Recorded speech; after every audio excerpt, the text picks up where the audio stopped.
నిరీక్షణ prayer house మరియు centre సంఘముల తరపున ప్రభువైన యేసుక్రీస్తు నామములో మీ అందరికీ నా ప్రత్యేకమైన వందనములు.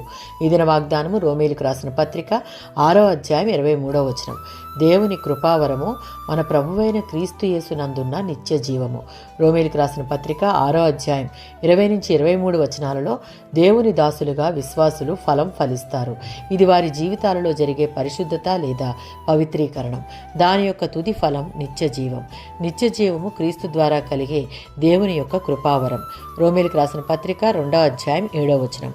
దేవుడు తన కృప ద్వారా ఎవరికైతే పాప విముక్తి ఇస్తాడో వారిని తన శక్తి చేత మారుస్తాడు.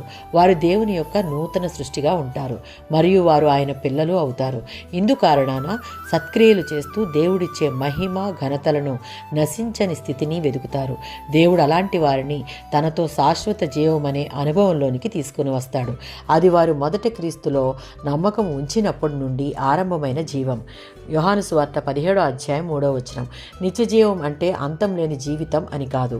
క్రీస్తు ద్వారా దేవుని జీవిత విశిష్టతను స్వీకరించిన మన జీవితం ఒక ప్రత్యేకమైన రీతిలో ప్రశస్తమైన జీవితంగా రూపొందుతుంది.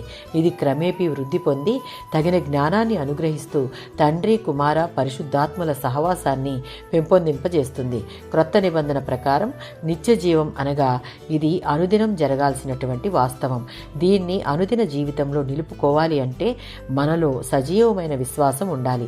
నిత్య జీవం అనేది గతంలో ఎప్పుడో ఒకప్పుడు పశ్చాత్తాపపడినందువల్ల లభించిందని, అది మనకు భద్రంగా ఎల్లకాలం ఉంటుందని కాదు. భావికాల నిరీక్షణ క్రీస్తుని విశ్వసించే వారికి ఈ నిత్య జీవం ఆయన రాకడతో ముడిపడి ఉంటుంది. పరిశుద్ధాత్మ ఆదేశించిన విధంగా జీవించడం మీద ఆధారపడి ఉంది. కనుక క్రీస్తు యేసునందు నిత్య జీవం ఖచ్చితంగా దేవుడిచ్చే కృపావరం. ఆమేన్.